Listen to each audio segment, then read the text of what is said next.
You'll take that off, yeah. Right? Okay. 1, 2, 3. Go ahead. Randy the Machine Gun here. My stage name is Randy Machine Gun. How I got that name is nothing to do with guns, but everything to do with how much speed I had and do have. Bench pressing 275 pounds. In less than 2 seconds, 3 times, I was named Randy the Machine Gun.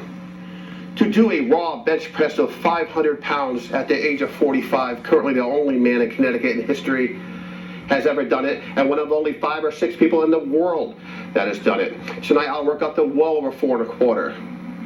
The thing is, I met Frank Gankarsh here in 1986, okay? He was a college student in Willimantic. I was a bodybuilder's bum, and I was working at Benny's. He was the manager. He took a liking to the kind of shape that I was in. I kind of took a liking to the fact that he was a very scholastic person and lived for God. And I needed that in my life, and he showed me God, and he needed fitness in his life. And here we are 20-something years later, 21 years later, he's still pumping iron, and I still pray every night. That's what this show's about. God possessed me with power and fear to no man, and I'm going to use it. I'm going to show you tonight that I have God in my life. I do pray every night. It's been going on for 10 years, thanks to Frank, and even longer than that. Since 86, it was kind of off and on, from 86 to 96, but from 96 to we are 2011, 11 years, 2007, I'm sorry, I've been praying every night. And we're kind of reunion here, me and Frank are having. We're going to do a show here based on religion, and 5 minutes of talk with religion, 5 minutes of pumping iron here, based on it, show you that if God's behind you, you can do things here. Probably most people can't, okay? And Frank, you got anything you want to say? Just that I'm really glad we're here, we're doing this, and you know, since I've been doing the show, it's always been about finding God in the strangest places and places that you never would think you would find him. And often it's not in church, it's not in an institution, it's not in a particular religion, it's in a person tapping into their potential and finding that unique thing that makes them different and makes them love life. And you found it in bodybuilding, and I think that's why I think it's great that, you know, you can be inspired to lift as well as continue your spiritual life. So you're still an inspiration to me. So well, Frank, the thing of it is, you know, back in '86 when I was a bodybuilder, you know, now I'm into the game of power. There was still something missing. I was bodybuilding. I was doing pretty good, and but there still was something missing, and that was God, and that's daily prayers and treating others as you would want to be treated. Absolutely. You showed me that, and my father did too, my mother. But you gave me a refresher course in '86. And I said, this is not only from my parents, this is from Frank here telling me to, who's basically the same age I am. And you know, it's good to pray every day, sincerely believe in God every day, and once again, treat others as you would want to be treated. That is the base of any religion in this world. Absolutely. At least I would hope so. Absolutely. And I've been practicing it, you know, on and off since. But for the past 11 years, you know, every night I pray. And, you know, without you, you definitely helped me out. You know what I'm saying? You're an inspiration to me, Frank. You know, you always were. You know, I've always been like a wrestler type of a bodybuilder. Now I'm a powerlifter. Now I got several offers in professional wrestling for the WWF in '91. Captain Lou Albano, Ox Baker. And I could have went pro wrestling. And Ox Baker was a wrestler and wrestler promoter, and he got Scott Steiner, who was Papa Pump. He took my place, and I should have done it, but I didn't want to go into wrestling at that time. I wanted to be a bodybuilder. I didn't want any injuries, but I ended up with injuries anyway. I should have done it. I could have got the message across even more. So now I'm a strong man, and but I have my own business, and my family's number one. And once again, I pray every night. And you know, you have a lot to do with my life. You know, I was 22 or 3 when I met you in '86, I think, and maybe 23 and 4, maybe the most.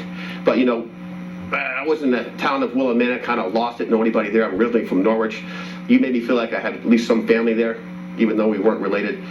But you know, I mean, I haven't seen you now since '88 or something like that. And so when I got inducted to the Hall of Fame here in May, you went to the banquet, and I haven't seen you in over a decade or more, and it's like I just got done seeing you in '88, you know, because you and I have a connection there, you know. Absolutely. Like we don't have to call each other every day. If we get on the phone, it's like we do call each other every day, even though we, you know, you got a bond with me. You know, we've always got along. You know, I've always got, like I say, I found you impressive because you were a college bookworm that wanted to learn about weightlifting, and I showed you. In return, you helped me. And I think you got a kick out of the fact that I'm like a super heavy weightlifter type of wrestler type of guy, and it rubbed off because, you know, Frank, your biceps right now are better than mine. They're better than mine right now, the bicep. They are. And that's from me. That's his willpower. And then I got him, you know, showed him the correct ways.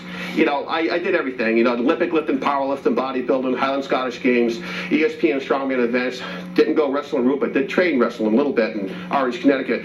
But I've done everything, and I found out that I wasted a lot of time with bodybuilding, and I went to strongman. That's it for me, bench press.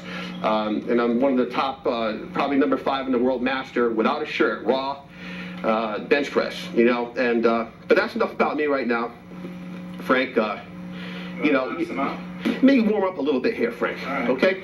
You want to hold that? I'm gonna warm up here and show everybody. You know, you have God behind you, and you think positive, and you know, you can do things that maybe you always wanted to do, and I'm going to try to show you today what I'm able to do. So 135 pounds here. I'm going to warm up. Close grip.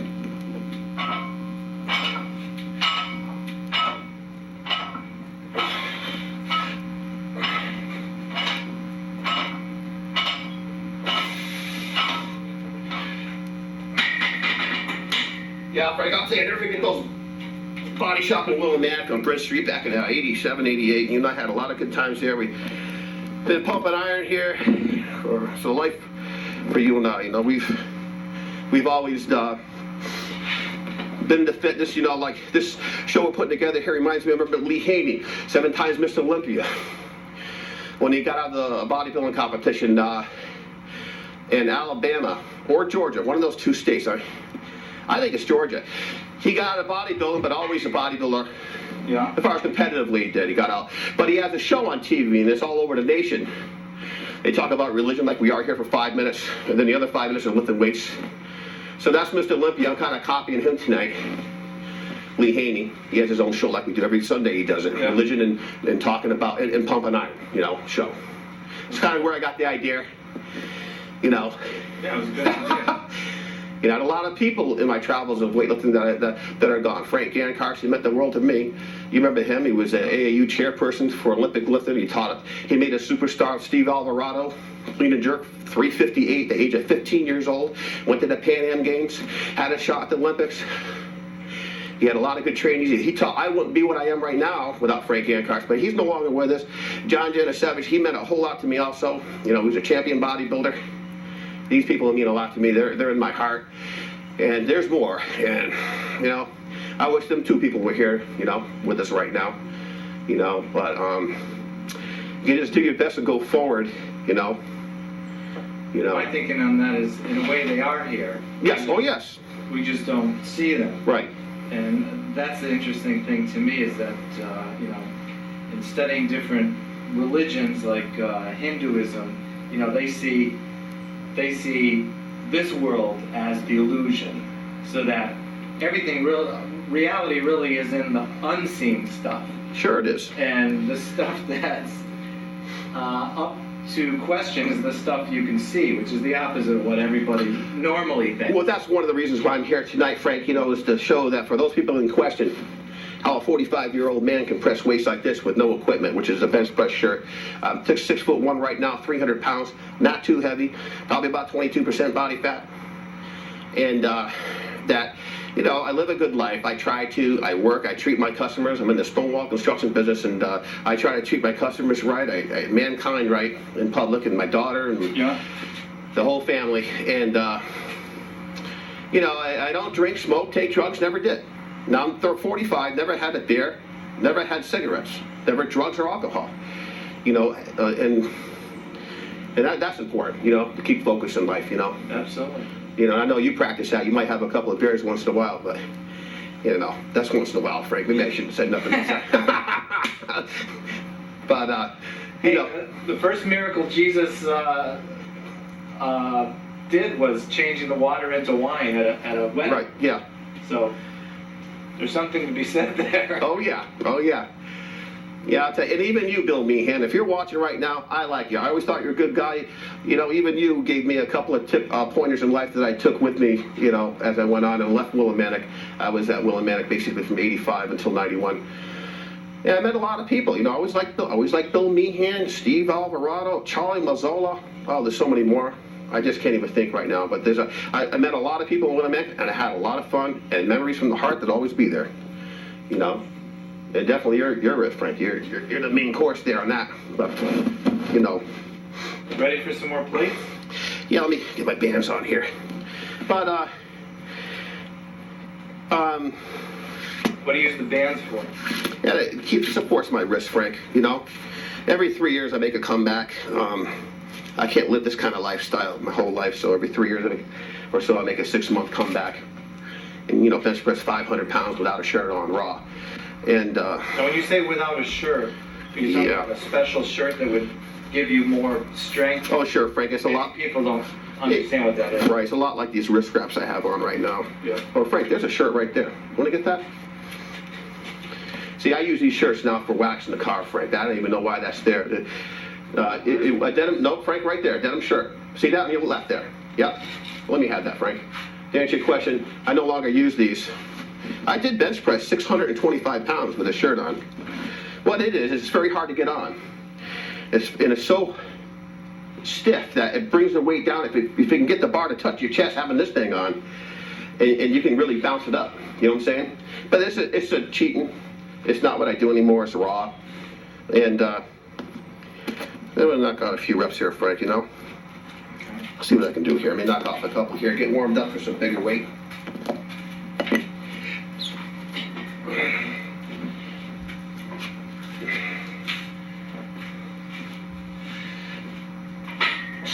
Oh, Frank, it helped I put 245s on. I got one right there, and I got one right there.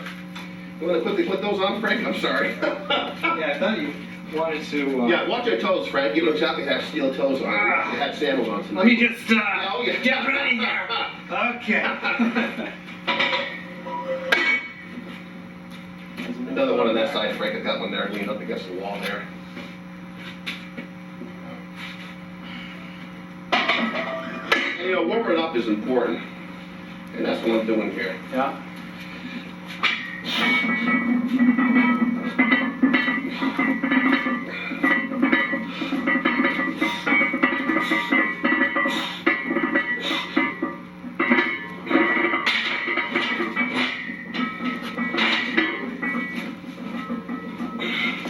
I went to NFL training facilities in 2003. Should sit back so the light's not funny.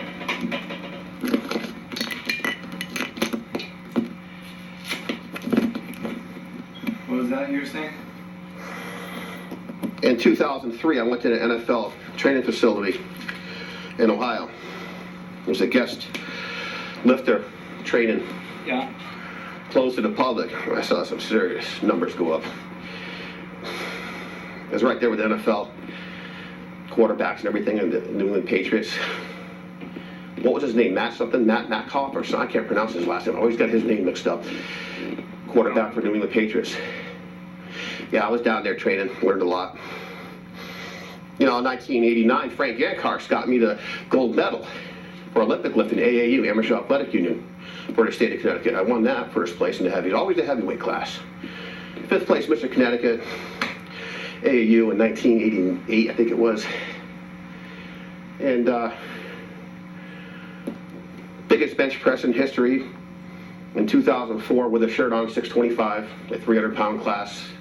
At that time, I was 42, I think I was, 43. But I've gone raw since then. You know, that shirt I just showed you there, that's like having your whole body wrapped with these wrist wraps here, and you know, raw, which means no shirt. That's what I'm aiming to do here today. And get up to at least 4 1/4 for you. Close grip, that's much harder. I can go wider, but today's close grip training day. Frank, why don't you put on another 45 on each side there?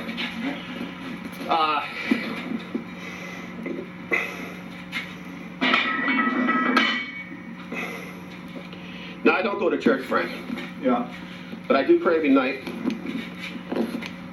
You know, thanking God for my health, my family's health, my business, and good lifestyle for everyone, you know, and for the sick, and praying for them, Yeah. you know.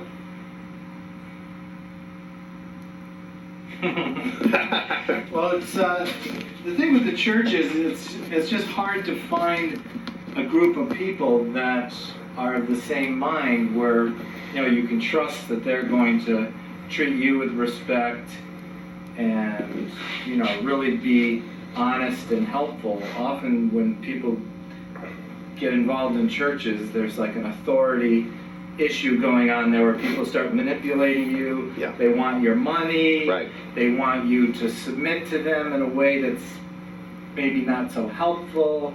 They don't necessarily encourage you to like go your own way and discover your own truth. They want you to just buy their version of the truth because you go to their church and you're a member. They want you to run into all kinds of problems. So I'm not saying there aren't good churches out there, but that's I think the risk people run into is that they're not necessarily getting all they could in life that maybe they could by just exploring on their own, and then running into people that you can relate to, and then they can be sort of quote unquote your church for you. Well, I do know you know that firsthand. When I left Willimantic in '91 or so, right before, I remember you having a situation, not to name any church, they were getting 30% of your pay.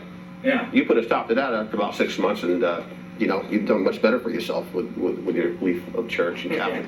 But I'll never forget that, buddy. You were saying, I'm going to cut it this week. I said, Frank, what's wrong? Well, they want 30% now. I don't know how it's been going on for months. I don't know if I can do much more.